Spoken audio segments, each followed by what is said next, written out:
Congressman Scott Fitzgerald, thank you so much for coming on NTD Television. Really appreciate it. You bet. Good to be with you. On FISA. So the 5-year extension didn't go through. We have until the end of April to get this thing done. What are your thoughts? Are you looking for certain amendments? Yeah, I think there's agreement kind of across the conference that the attempt that we made to come up with something fell far short. And then the compromise that came back alienated members of the conference on all different corners, from Main Street to the Freedom Caucus. Nobody was buying that package. So, and that included the 5-year extension, which quite honestly was a mystery to most members when they heard about it. We had no idea where it came from or what it was trying to accomplish. So that was dismissed pretty quickly. So I'm still confident that Chairman Jordan and the work of the Judiciary Committee. I'm worried about Americans, and they want to work. They want to keep an eye on foreigners. Congress, with the 56 reforms, made a big difference. But I understand there's still some members that want to see some type of warrant requirement. Now that's a non-starter for the other half of the conference. So we've got a lot of work to do, and the Speaker's got a lot of work to do to kind of bring the conference together on that front.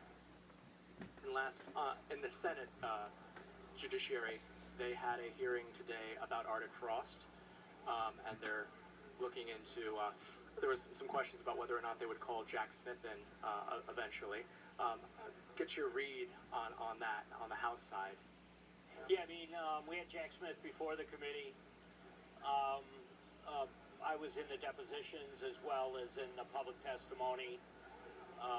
Very difficult individual to really, I think, be able to kind of get him to open up on some of the topics that were important to the committee.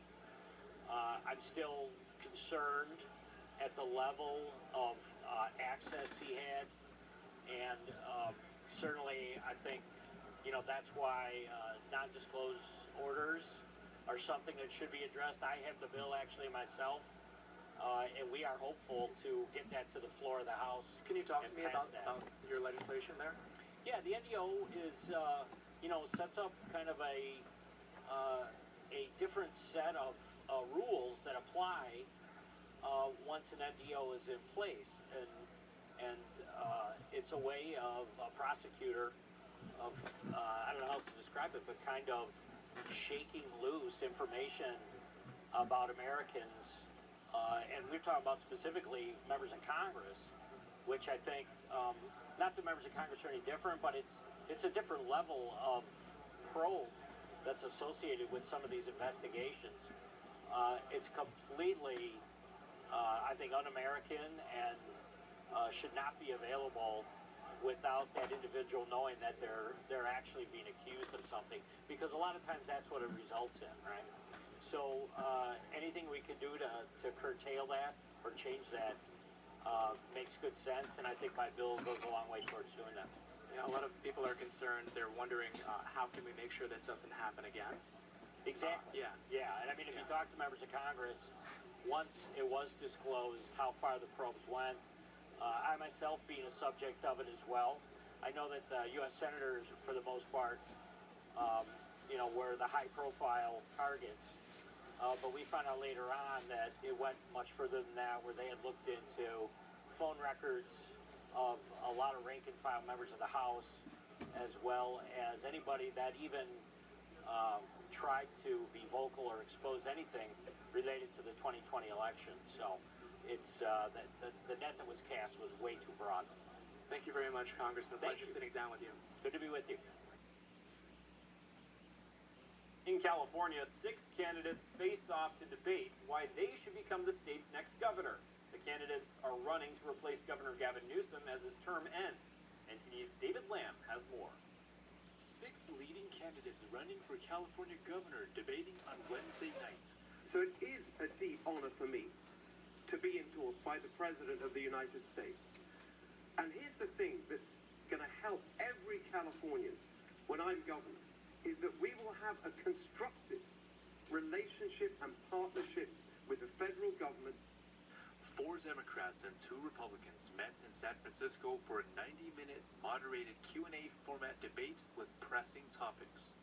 I think it is critical that California get off fossil fuels. Electric vehicles, starting cost is too high, and I would triple the credit. We have to shorten permitting and make it less expensive. We made a first step on it last year, we'll make more. The debate comes after former Representative Eric Swalwell suspended his gubernatorial run and resigned from Congress amid allegations of sexual misconduct, which he has denied. We have to have the facts. Rumors are one thing, but getting the facts really gets you to move. And let me just applaud those courageous survivors who stood up and told America what the truth was. And today, Eric Swalwell is facing accountability. Running this state. Mr. Bianco, let me ask clarification one more time. How would we fund roads and bridges if you eliminate the gas tax? You have 15 seconds. We eliminate all of the waste, the fraud, and the abuse that's going on where our money is being spent now. The number one responsibility of government is public safety. Number two is infrastructure. I'm a notoriously tough grader, but I would probably give him a B on homelessness. I don't think this has been an easy problem to solve, but I do give him a lot of credit for calling attention to the problem. When he campaigned 8 years ago, he was talking about housing when nobody else was.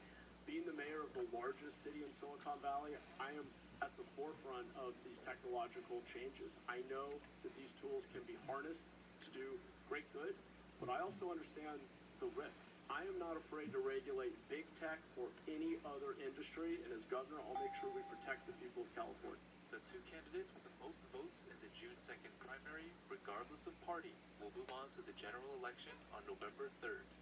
David Lamb, NTD News, California.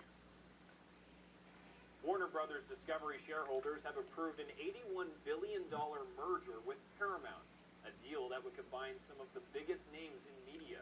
The acquisition still faces review by federal regulators. The combined company would include Warner's HBO, CNN, and DC studios, alongside Paramount's CBS, Paramount Pictures, and Nickelodeon. The new entity would be led by Skydance CEO David Ellison, son of Oracle co-founder Larry Ellison. The deal is valued at more than $110 billion, including debt, and that comes after Warner Brothers favored an earlier streaming-focused offer from Netflix. Paramount then went directly to shareholders with a more aggressive bid for the entire company, ultimately winning support with a higher offer. Arizona has a new law targeting adults who encourage minors to commit suicide via social media and direct messages. What do Americans think of it? And how is social media impacting youth mental health? NTD's Sam Wong hit the National Mall in D.C. to get reactions from the public. How do you think social media has been affecting the mental health of our youth?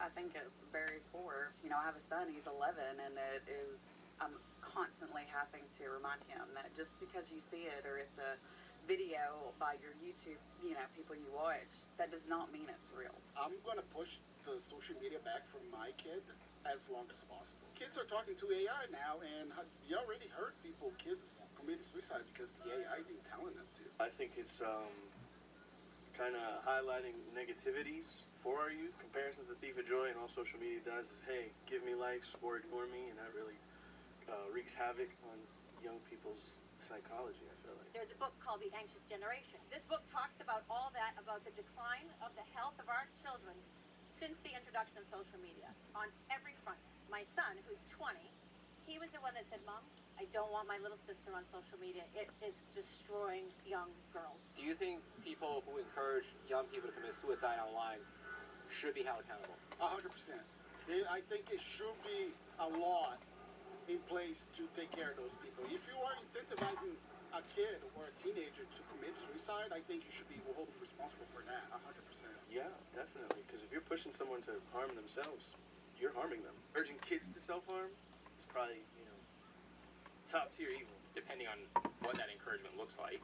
I mean, I think there'd be degrees of what that encouragement would be. But yeah, I think to some degree there should be some accountability there.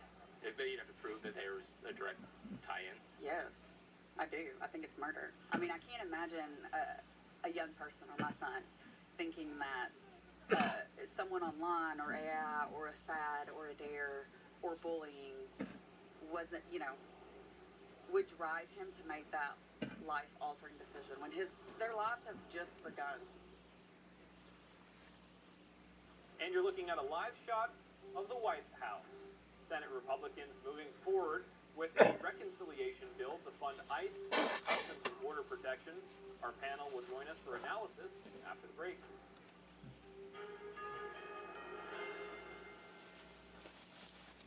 I was a quarterback at Hardaway High School, college first round draft pick, on and off the field. We were taught to not show any signs of weakness during the football season.